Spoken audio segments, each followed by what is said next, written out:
ഇന്ന് നല്ലൊരു ബ്രേക്ക്ഫാസ്റ്റ് റെസിപ്പിയുമായിട്ടാണ് ഞാൻ വന്നിരിക്കുന്നത്. അവൽ ഉപ്പുമാവാണ് ഇന്ന് തയ്യാറാക്കുന്നത്. അപ്പോൾ എല്ലാവർക്കും ഡെലിഷ്യസ് റെസിപ്പീസിൻ്റെ പുതിയൊരു വീഡിയോയിലേക്ക് വീണ്ടും സ്വാഗതം. ഞാനിവിടെ 1.25 കപ്പ് നല്ല കട്ടിയുള്ള അവലാണ് എടുത്തിട്ടുള്ളത്. അപ്പോൾ ഈ തിക്ക് പോഹ തന്നെ എടുക്കാനായിട്ട് പ്രത്യേകം ശ്രദ്ധിക്കുക. ഇനി ഇതൊന്ന് നമുക്ക് നന്നായിട്ടൊന്ന് കഴുകിയെടുക്കാം.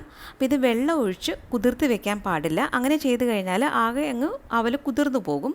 അപ്പോൾ ഇതുപോലെ ഇതേ 2 തവണ ഞാനൊന്ന് വെള്ളം ഒഴിച്ചിട്ട് ഒന്ന് കഴുകിയെടുക്കുന്നുണ്ട്. അപ്പോൾ ഇത് ഒന്നുകൂടി ഞാൻ പറയുകയാണ്, ഇത് വെള്ളം ഒഴിച്ച് കുതിർത്ത് വെക്കാൻ പാടില്ല. ഇനി ഇതിലേക്ക് ഒരു 1/4 ടീസ്പൂണിനേക്കാളും അല്പം കൂടുതലും മഞ്ഞൾപ്പൊടി ചേർത്തിട്ടുണ്ട്. ആവശ്യത്തിന് ഉപ്പും കൂടി ചേർത്തിട്ട് കൈകൊണ്ട് ഇതുപോലെ വളരെ പതുക്കെ ഒന്ന് മിക്സ് ചെയ്തെടുക്കാം. അപ്പോൾ നമ്മൾ ആദ്യം അവലൊന്ന് നനച്ച് എടുത്ത ശേഷം വെള്ളമൊക്കെ ഡ്രെയിൻ ചെയ്തിട്ടുണ്ട്. ഉടനെ തന്നെ ഉപ്പും മഞ്ഞൾപ്പൊടിയും ഒക്കെ ഒന്ന് മിക്സ് ചെയ്ത് വെച്ചിട്ടുണ്ട്. ഇനി നമുക്ക് ഉപ്പുമാവ് തയ്യാറാക്കാനായിട്ട് 2 ടേബിൾ സ്പൂൺ എണ്ണ ഒന്ന് ചൂടായി വന്നപ്പോൾ 2 ടേബിൾ സ്പൂൺ നിറയെ കപ്പലണ്ടിയാണ് ഇപ്പോൾ ഒന്ന് വറുത്തെടുക്കുന്നത്. ഇതിപ്പോൾ പീനട്ട്സൊക്കെ വറുത്തെടുത്ത് ഒരു സൈഡിലേക്ക് മാറ്റി വെച്ചിട്ടുണ്ട്. ഇനി നമുക്കിതിലേക്കൊരു 1/2 ടീസ്പൂൺ നിറയെ കടുക് ചേർക്കാം. കടുക് ഇപ്പോൾ നന്നായിട്ടൊന്ന് പൊട്ടി വരുന്നുണ്ട്. ഇനി ഇതിലേക്ക് 1/2 ടീസ്പൂൺ ഉഴുന്നുപരിപ്പും കൂടി ചേർക്കുന്നുണ്ട്. ചെറിയ തീയിൽ വെച്ചിട്ട് ഈ ഉഴുന്നുപരിപ്പൊന്നും മൂപ്പിച്ചെടുക്കാം.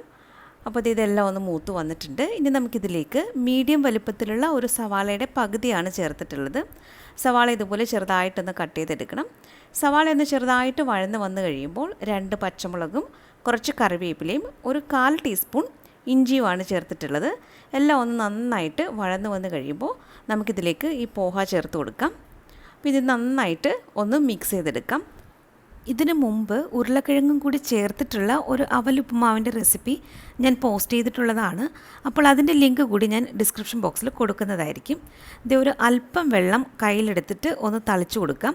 വെള്ളത്തിൻ്റെ അളവ് കൂടരുത്, ഒരു അല്പം മാത്രം ഒന്ന് തളിച്ചു കൊടുത്തിട്ട് ഒന്ന് മിക്സ് ചെയ്ത ശേഷം ഞാനിത് ചെറിയ തീയിൽ അടച്ചു വയ്ക്കുകയാണ് ചെയ്തത്. ഒരു 3 മിനിറ്റ് കഴിഞ്ഞ ശേഷം ഇതുപോലെ ഒന്ന് തുറന്നിട്ട് ഇളക്കി കൊടുക്കാം. നിങ്ങൾക്കിത് കാണാമല്ലോ, ഇത് ഒട്ടും തന്നെ കുഴഞ്ഞു പോയിട്ടില്ല. ഇനി ഫ്ലെയിം ഓഫ് ചെയ്ത ശേഷം 1 ടീസ്പൂൺ നാരങ്ങാനീരും അതുപോലെ കുറച്ച് മല്ലിയിലയും കൂടെ ചേർത്തിട്ട് നന്നായിട്ടൊന്ന് മിക്സ് ചെയ്തെടുത്തു കഴിഞ്ഞാൽ നമ്മുടെ രുചികരമായിട്ടുള്ള അവൽ ഉപ്പുമാവ് ഇവിടെ റെഡിയാകും. അപ്പോൾ ഇന്നത്തെ ഈ റെസിപ്പി എല്ലാവർക്കും ഇഷ്ടമായി കാണുമെന്ന് കരുതുന്നു. ഇതുപോലെ മറ്റൊരു നല്ല റെസിപ്പിയുമായിട്ട് വീണ്ടും വരാം. താങ്ക്